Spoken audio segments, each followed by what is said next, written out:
Hello and welcome back to the BitchFest podcast. Today is a very special episode, mainly because we're months late yet again, because we're so good at this whole timing thing. Today we have the lovely, the wonderful, well, Tom isn't here, so Matt's back, everyone. Yay! Yay! And also joining us, it's Ewan's sister, everyone, Megan. Say hello. Hello. For the female representation of this, because it's Represent. Currently a sausage fest. Philosopher. Yeah, it's been a bit of a sausage fest. Anyway, so obviously we're all aware of the news that's come out of the recent few month or so. Yeah, we're a bit late. Yeah. we're a bit late on this. I mean, it took us quite a while to do Series 9, so don't worry, we're very high on trends. The Doctor has been for nearly 54 years now. Today has been played by a male actor. Obviously, Jodie Whittaker has been introduced as the female Doctor, and the world had a very, very intense reaction to it. Guys, tell me your thoughts. Good. About time, really. It'd be You fun. think so? I think I don't think much is going to change. It's going to be Doctor Who, but just with a different actress, really. So You think it's going to be exactly the same? I think it's going to be exactly the same. So I have been out the loop. I don't know why you put me on this podcast. I've been out the loop with Doctor Who for a while, and so... Because they love you, Matt. That's why you're here. Thank you very much. Had to make up the numbers. Yeah. Also that. But I didn't know. I was sat down with a lovely cup of tea and watched The Chase, and then I heard, oh, did you hear that Bradley Walsh is going to be a companion? I was like, what? Yeah. Oh, now I'm excited. So I am invested. Figuring out what Megan's doing on her phone. I'm trying to figure out who Bradley Walsh is. I know. Good start. No, I knew that he was going to be. He's the presenter. He's obviously on The Chase. Yeah. I've not really. See, this is the thing. I'm awful. I've all not right. seen The Chase. I've not seen Coronation Street. I've not seen Law and Order UK. I've not seen seen any UK. of the things that he's been in. So I kind of was aware of the name of the guy who was going to be, but I didn't know who the He's hell also he in was. Sarah Jane Adventures. He's that weird clown villain. Oh, He's the dear. weird clown I villain. mean, that episode got nearly... Doesn't it rip off Stephen King's It, almost? It almost completely rips it off. Stephen it? King's It. So let's get on to the main. Obviously, the main. Jodie, what did you think? What do you think this will lead the show into? Do you think that there's going to be more of this type of Doctor in the future, or do you think maybe they'll go back to one of the possible fan favourites that were predicted beforehand? I really hope that they don't do any more female doctors. No, I'm completely joking. I was about to say, what? Awful. Put them back in the kitchen. Oh. No. Oh, Yeah. dear. I'm thankful that's come from you. I'm so happy that we've got a female doctor finally. I think that it should spark a generation now of, it's not always going to be a white guy.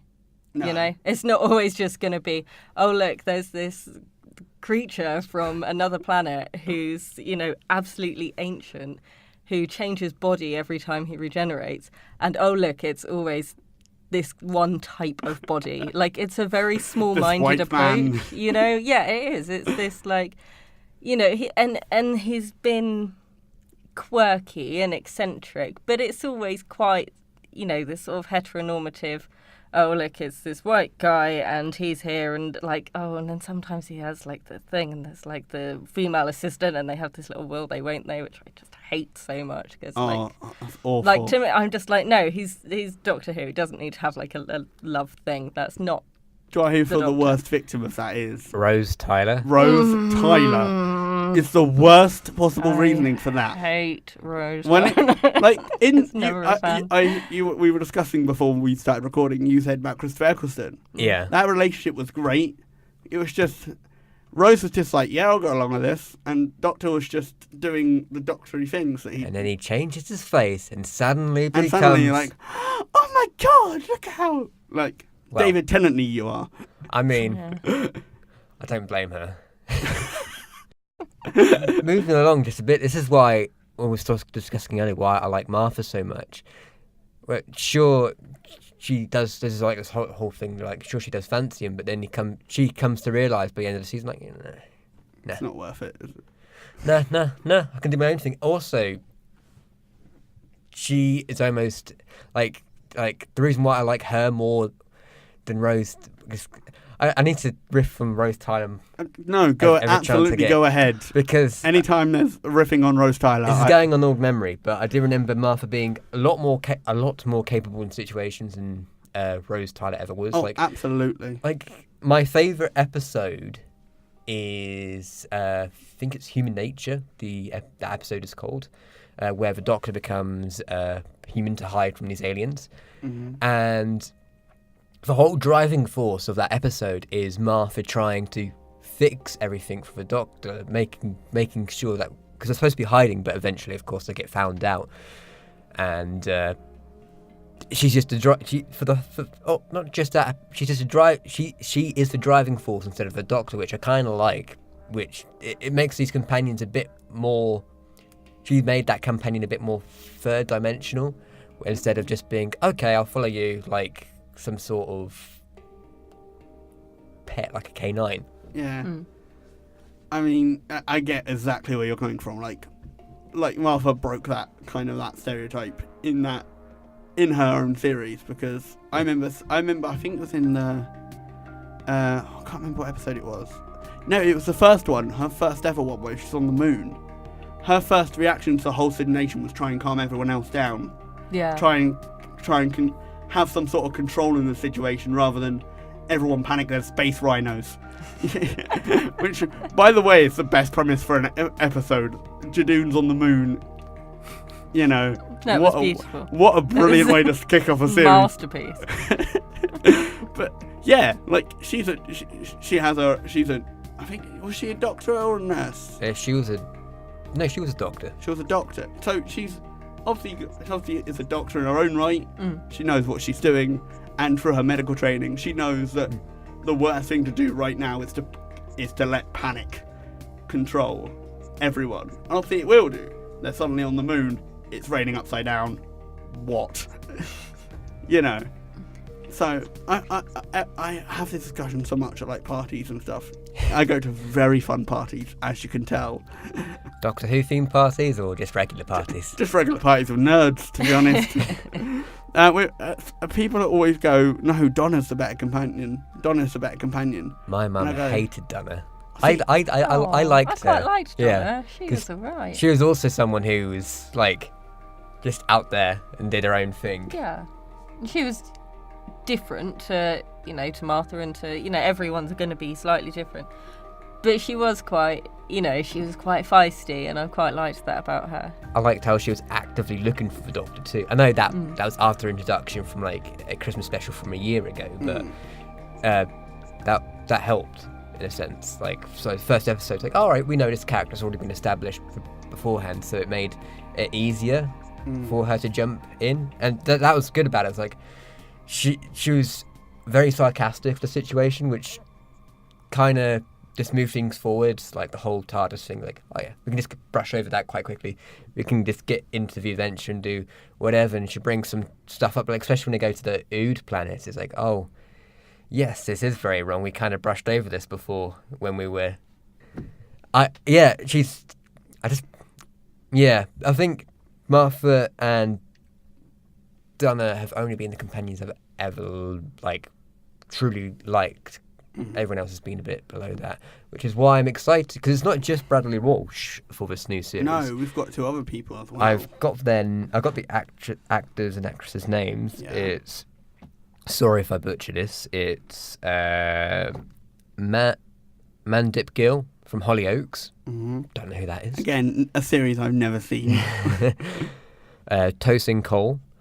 I've never heard of him before, but he was in EastEnders E20 spin-off, and he was also the X-Wing pilot in The Force Awakens as Red 4. Oh, nice. So I was like, yes, have some background. Oh.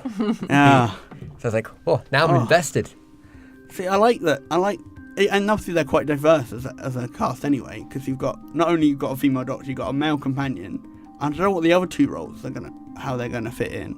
There could be like family, like with Classic Who, where it had wasn't it like a teacher and wasn't it like a It was the two teachers. that was the two Susan teachers and obviously the Doctor. Mm. But the other issue that came across that Fruit for Hands made is overcrowding. The problem with the old series was the TARDIS became very overcrowded with all the people there to try and cram into it. Well, not just that, but I can also imagine this. The episodes were longer, weren't they? So I was going to say, with them being 45 minutes, they might struggle conveying all the characters' plot or story or emotion. Yeah, but you've got to think, like, even in the more recent ones, obviously you've got Doctor, you've got Companion, and then we've got like Matt Lucas, who kind of bums around as well, and like you've got these other little characters who are recurring. Okay, hang on. Matt's looking very confused. Matt Lucas played Nardole in the new series, the one you didn't watch.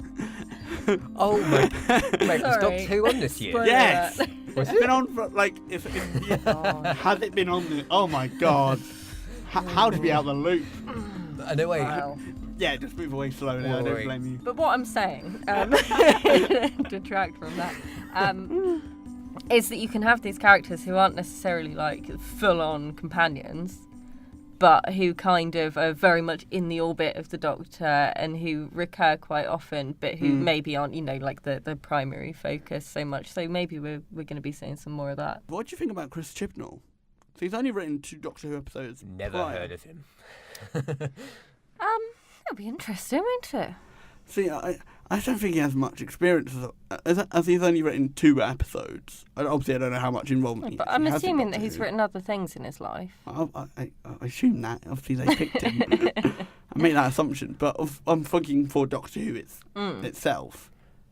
I don't know. I think everyone's got to start somewhere, and I think that this is going to be quite a new kind of Doctor that we might be seeing. So I think that, bringing a new writer who might bring something totally different might not be such a bad idea. I mean, every single Doctor that comes in always brings something different with them. No 2 Doctors have ever been the same, and hopefully that's always, going to be a common factor, is that they're all so different. And obviously Jodie's going to bring, her personality, not just her gender, into the role. So hopefully, seeing a new writer might kind of spice things up a bit. I don't Remember, know. like the whole mistress thing, what happened? Like people went crazy about that. What, with Missy? Yeah. Oh, and I love Missy. Missy's Missy's great. hilarious. Michelle She's Gomez so good. as Missy She's is so fantastic. good. And that's not to say, like, I loved John Sims as Sims' Master. Master's pretty good. He was great. He was absolutely amazing. And I think that putting a woman in the role of the Master as Missy doesn't detract from the character at all, and I think that that's kind of shown that I don't think it's really going to do the same with the Doctor. There's not going to be any detraction from the character of the Doctor because it's such a kind of organic move. It's going to be. I'm really looking forward to it. I am really looking forward to seeing Jodie as the Doctor. It's going to be great.